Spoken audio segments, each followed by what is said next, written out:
일단 그런 공약들을 실행하려면 당장 돈이 있어야 되잖아요. 그쵸. 그러니까 재정 보고를 받은 거예요. 그러면서 깜짝 놀라셨나 봐요. 저희도 이제 인수위 처음 출근한 날 첫 마디가 돈이 없단다. 돈이 없다. 네, 돈이 없다는 말을 제일 먼저 들었어요.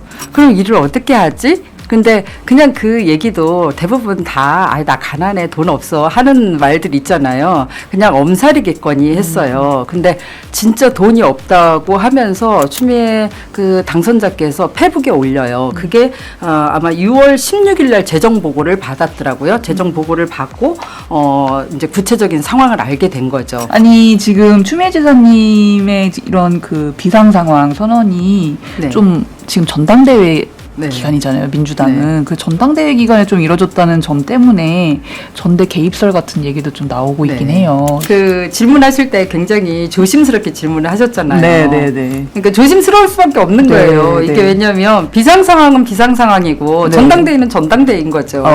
이거를 그러니까 정치는 또 연결을 시켜서 뭐 이렇게 씹기도 하고 까기도 하고 그래야 되니까 네. 연결을 시키는 것 같은데 네. 이거는 연결될 사안은 아니에요. 어. 왜냐하면 좀 과도한 정치 해석인 거죠. 그렇죠. 그건 네, 있을 수 네. 없는 일이라고 봐요. 그리고 아. 추미애가 누굽니까? 어떤 문제를 봤을 때 반드시 그 부분을 이렇게 뿌리까지 파헤치잖아요. 그러니까 반드시 이 부분은 굉장한 문제다. 경기도의 지방 재정에 이렇게 지속 가능한 구조로 가지 않으면 어떤 구조 개혁을 해내야 되겠다라는 그런 어떤 각오를 다지신 것 같아요. 그래서 추미애 경기도지사 인수위에 계셨잖아요. 네네. 예. 최근 추지사가 경기도 재정 비상 상황을 선언하면서 화제가 됐는데 혹시 인수위 단계에서부터 이런 문제가 인식이 됐었나요? 뭐 당선되시면 바로 이제 인수위 꾸리잖아요. 인수위에서는 그야말로 경기도가 그동안 어떤 일을 해왔고, 그 다음에 추미애 이제 도지사 당선자께서 앞으로 해나갈 공약들 이제 하나하나 살펴보는데, 일단 그런 공약들을 실행하려면 당장 돈이 있어야 되잖아요. 그쵸. 그러니까 재정 보고를 받은 거예요. 그러면서 깜짝 놀라셨나 봐요. 저희도 이제 인수위 처음 출근한 날 첫 마디가 돈이 없단다. 돈이 없다. 네, 돈이 없다는 말을 제일 먼저 들었어요.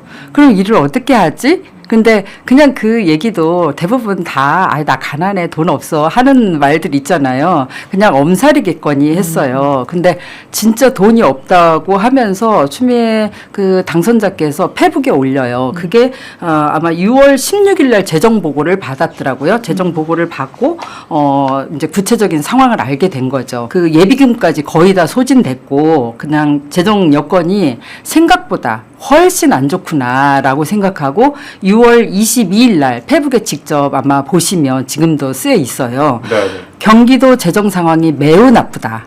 이렇게 쓰여 있어요. 그때부터 이미 알고 있었던 거죠. 네. 네, 말씀하셨지만 재정이 넉넉한 지자체는 흔치가 않잖아요. 네. 그래서 조금 경기도의 경우 어떤 상황인지 와닿게 설명을 들어볼 수가 있을까요?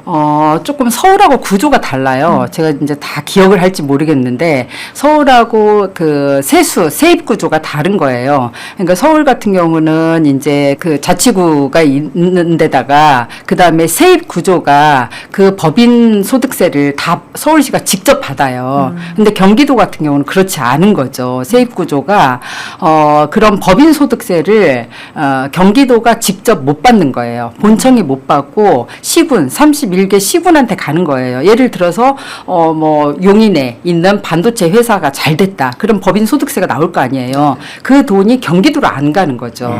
그야말로 용인이나 뭐 하남이나 아니면 평택이나 이런 지자체가 가져가는 거예요. 근데 실제 그 기초단체에 대기업을 끌어오고 첨단 기업을 끌어올 때는 그야말로 경기도에서 도로도 깔아야 되고 용수도 필요하고 전력도 공급을 해줘야 되고 그런 인프라를 다 까는 거는 경기도가 다 제공을 할 수밖에 없잖아요. 네, 그러니까 네. 그런 돈이 들어가는데 돈은 많이 나가는데 돈이 들어오는 거는 기초단체로 들어가기 때문에 이 돈이 그만큼 없고 그때 이제 그 밝혔던 내용은 당선의 기쁨은 잠시다. 너무 마음이 무겁고 컴컴하다라고 컴컴하다. 그렇게 그렇게 표현하셨고 실제 마른 땅에 풀 한 포기조차 없더라라고 하면서 그때 발표했던 게 이제 경기도 빛 그 채무가 7조다. 이게 이제 1년 예산이 1년이면 12개월 편성을 해야 되잖아요. 근데 9개월밖에 편성 안 한 거예요. 그럼 3개월은 없는 거죠. 그 정도로 심각한 상황이다. 네네. 11, 12월은 없는 거죠. 그래서 네네. 이제 미생 예산이라고 하는 거죠. 네네. 완전하지 않은 그런 네네. 미편성 액이 3천억이에요. 그리고 내년 감액 추경도 거의 8천억 가까이 할 수밖에 없다. 그 감액 이게- 추경해야 되는 상황이다. 네네. 그러다 보니까 이런 이제 기자회견을 하게 된 거죠. 네. 근데 경기도 재정난이 과도한 복지 정책 때문이라는 주장이 나왔나 봅니다. 그래서 추미애 지사는 과도한 복지 탓이 아니라 복지와 네. 공공 서비스를 필요로 하는 도민이 빠르게 늘어난 것 이렇게 반박을 했는데요. 네. 관련해서 더 자세한 사정을 알고 계시나요? 네네. 그 과도한 복지 정책 탓이다라고 할 수도 있을 것 같아요. 일견. 근데 일견. 네, 절대 그 부분은 동의할 수가 없는 게 이거는 복지를 많이 해서 재정난이 생겨난 게 아니고 아주 간단하게 보면 경기도가 처한 상황이 그렇게 심플하지가 않아요. 간단하지가 않아요. 그러니까 복지를 늘렸기 때문에 재정난이 생긴 게 아니고 사실은 복지나 공공 서비스를 필요로 하는 도민이 빠르게 늘어났기 때문에 이 재정난이 생긴 거죠. 왜냐하면 예를 들어보면 2022년 이후에 경기도민이 늘어난 숫자가 한 30만 명 증가했더라고요. 근데 그 30만 명 증가했는데 65세 이상 고령 인구는 60만 명이 늘어난 거예요. 그리고 애도 가장 많이 태어나요. 왜냐하면 대한민국에서 경기도 인구가 가장 그렇죠. 많잖아요. 1420만이니까. 그러면 애도 많이 태어나지만 고령자도 많이 생기기 때문에 그러면 애가 태어나고 고령자가 많아지면 일단 돌봄 서비스가 필요하잖아요. 그 다음에 교육이나 의료나 교통 뭐 이런 노인복지, 주거복지 이런 것들이 들어가는 돈이 늘어날 수밖에 없는 거예요. 네네. 근데 거의 취임하자마자 재정 비상 상황을 선언하다 보니까 네. 그 방향이 아무래도 전임 경기도지사들은 도정을 어떻게 한 것인가 이쪽으로 갈 수밖에 없는 것 같아요. 정치적 해석은 전부 배제하고 그 도정만 평가했을 때 전임 김동연, 이재명 지사가 재정 건전성 측면에서 좀 소홀했던 점이 있다고 보세요. 네, 이게 좀 함정 질문이더라고요. 어려운 질문. 제가 사실은 감기가 심하게 걸려가지고 기침도 심하고 이거 오늘 나와야 되나 말해야 되나 정말 너무 힘들었어요. 근데 어쨌든 혹시라도 제가 기침을 하면 이해해 주시고요. 사실 이게 정치가 그렇잖아요. 이렇게 칼로 무 자르듯이 딱 자를 수가 없단 말이에요. 네네. 그러니까 역대 도정을 한꺼번에 같은 칼로 같은 잣대로 이렇게 재단할 수가 없는 거죠. 그때그때 상황이 다른 거 아니에요. 어제 상황과 오늘 상황이 다르고 요즘 날씨하고 똑같아요. 그렇기 때문에 어떤 같은 잣대로 재단해서 평가를 하는 거는 좀 저는 무리가 있다. 왜냐하면 이재명 지사 시기나 김동연 지사 시기에 경제 상황도 달랐고 또 코로나19라는 아주 특별한 인류 재앙이 있었잖아요. 그쵸. 그런 상황 속에서 행정이 어떤 역할을 해왔는지 그때 얼마만큼 재정이 들어갔는지 판단해야 되는 거죠. 현재 상황을 그렇다고 도외시하고 넘어갈 수는 없잖아요. 왜냐하면 당장 4년 추미애 도지사한테 정말 그 민심이 바라는 그 행정이라든가 서비스라든가 정책들이 있는데 그런 정책을 펼쳐야 되는데 아까 말씀드렸듯이 채무가 7조고 그다음에 감액 추경을 해야 되고 일단 올 연말 그런 예산도 편성이 안 돼 있고 그렇기 때문에 제가 최근에 제가 아는 분이 이렇게 딸을 출산을 했어요. 근데 그 예전 같으면 출산 지원금이라든가 이런 것들이 나오잖아요. 그렇죠. 근데 그게 다 보류가 된 거예요. 음, 그렇기 때문에 그런 부분들을 이렇게 도민들한테 수상히 알릴 수밖에 없는 거예요. 아무리 아까 말씀하셨잖아요. 채무 7조 뭐 이런 것들이 와닿지가 않은 거예요.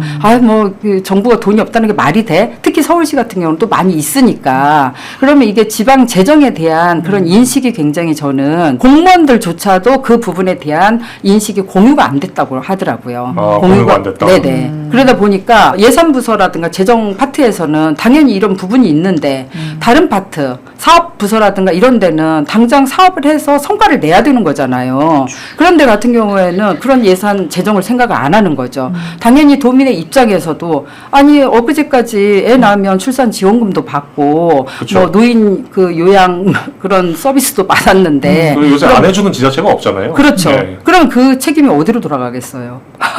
제가 만약에 추미애 도지사라고 하더라도 그런 부분들을 뭐 어르신들을 만나서 뭐 채무가 7조고 뭐 이게 예산 지금 미생 예산입니다. 이렇게 설명할 수는 없잖아요. 네, 와닿지 않죠. 네, 그러다 보니까 이제 기자회견을 통해서 채무가 7조고 그다음에 이런 세입 구조라든가 그러니까 사실은 지방자치가 저도 지방자치 석사를 한 사람인데요. 지방자치가 1991년도에 출범을 했어요. 그러면 지방자치는 지방분권은 굉장히 저는 요즘 잘 돼 있다는 생각이 들어요. 지방분권은 굉장히 주민들도 인식이 높고 그다음에 지방행정을 굉장히 잘해 왔어요. 근데 저는 공부할 때 지방자치 부분만이 아니라 지방재정을 공부했을 때 그때 머리가 아팠거든요. 근데 너무 와닿는 거예요. 지방재정은 지방자치가 아니에요. 제가 볼 땐 중앙타치예요. 그러니까 이거는 중앙정부에 의존할 수밖에 없는 거고 그다음에 세입구조가 이거는 개혁해내지 않으면 서울하고 경기도하고 그렇게 다르잖아요. 그러면 한쪽은 계속 돈을 투입하고 한쪽은 돈이 들어가는 데는 다른 데로 들어가는 거죠. 그러니까 그런 언밸런스, 불균형, 불공정 그런 지방 재정에 대해서 구조적으로 이번에 개혁을 좀 하자. 제도 개선을 하자. 그래서 7월 22일인가요? 박홍근 기획예산처 장관을 만나서 그런 부분들을 얘기를 해요. 사실은 내가 당선돼서 경기도가 1,420만이니까 가장 크잖아요. 그쵸. 맏형 노릇을 하겠다라고 호기롭게 또 추장분이잖아요. 호기롭게 내가 맏형 노릇을 하겠다 이렇게 했는데 막상 재정을 들여다 보니까 발목이 잡힐 수밖에 없는 거잖아요. 아니 돈이 없는데 무슨 맏형이에요. 그러니까 정리를 하자면 네. 전임 도정에서 세출이 많았다고 한들 그때는 네. 그때마다의 어떤 그렇죠. 사회적인 상황이 있었던 거고 정치적 사회적 네. 상황이 그리고 경기도 자체의 세입 구조도 문제다. 네, 네. 이렇게 정리하면 될 것 같고 네. 그리고 다음 또 질문으로 이제 굳이 이 부분을 이번에 또 찝은 부분은 저는 그 세 가지를 좀 찝고 싶었던 것 같아요. 첫째는 그러니까 무엇을 계승할 거냐. 왜냐하면 정권이 바뀌었잖아요. 네. 바뀌었는데 어쨌든 뭐 적군에서 아군으로 바뀐 건 아니잖아요. 아군에서 아군으로 바뀌었는데 그렇죠. 그럼 네. 뭘 계승할 거냐. 그럼 또 앞으로 뭘 개혁할 거냐. 그럼 개혁 저는 이 부분이 가장 큰 개혁 관점이라고 봐요. 왜냐하면 재정이 지속 가능해야 되는데 지속 가능하지 않잖아요. 뭐 당장 복지비라든가 이런 부분들이 매칭해서 나가는 부분들 실제 쓸 수 있는 돈이 거의 없기 때문에 제가 이제 자료를 보면 데이터가 다 나오는데 지난 지방정부에서 썼던 게 굉장히 지방채도 발행을 했어요. 굉장히 아주 오랜만에 20년 만에 한 번 발행을 했다고 하더라고요. 3번씩이나 발행을 했어요. 기금도 발행을 했어요. 다 갖다 썼어요. 기금은 이제 목적형이잖아요. 그 목적에 맞게 모아놓은 기금인데 그런 기금도 갖다 썼어요. 그러니까 그런 문제점들을 지적하지 않을 수 없는 거죠. 아니 지금 추미애 지사님의 이런 그 비상 상황 선언이 네. 좀 지금 전당대회 네. 기간이잖아요. 민주당은 그 전당대회 기간에 좀 이뤄졌다는 점 때문에 전대 개입설 같은 얘기도 좀 나오고 있긴 네. 해요. 이런 표현이 그렇지만 측근으로서 보시기에 이런 부분은 좀 어떻게 보고 계세요? 그 질문하실 때 굉장히 조심스럽게 질문을 하셨잖아요. 네네네. 그러니까 조심스러울 수밖에 없는 네, 거예요. 이게 네. 왜냐하면 비상 상황은 비상 상황이고 네. 전당대회는 전당대회인 거죠.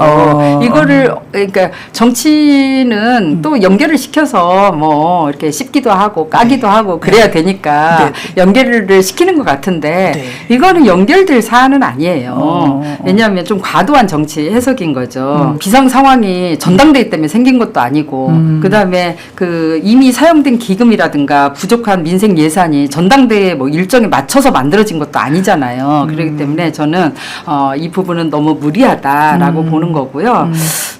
그렇다고 이런 비상 상황이 생겼는데 재정 바닥 고가를 보니까 이게 텅 비어 있는데 그리고 빵꾸가 나 있잖아요. 이런 상황을 당이 전당대회니까 좀 미뤘다가 나중에 해야지.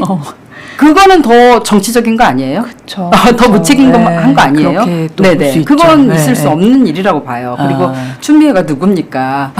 어떤 문제를 봤을 때 반드시 그 부분을 이렇게 뿌리까지 파헤치잖아요. 그러니까 반드시 이 부분은 굉장한 문제다. 경기도의 지방 재정에 이렇게 지속 가능한 구조로 가지 않으면 어떤 구조 개혁을 해내야 되겠다라는 그런 어떤 각오를 다지신 것 같아요. 그래서 사실은 인수위 때도 제가 그 기사 나왔던 걸 봤고 그다음에 내부에서도 뭐 저희도 제가 이제 사회복지 분과 전문위원을 했는데 네. 사실은 복지 사업이 얼마나 많아요. 특히나 경기도 같은 경우는 그쵸, 진짜 그쵸. 고령자 많고 태어나는 애 있지 또 고령자로 들어가는 그 많죠. 어르신들도 네. 많죠. 그렇기 때문에 사업이 굉장히 많은데 그런 사업들을 막 약간 나중에는 쫄아가지고 돈이 없대잖아.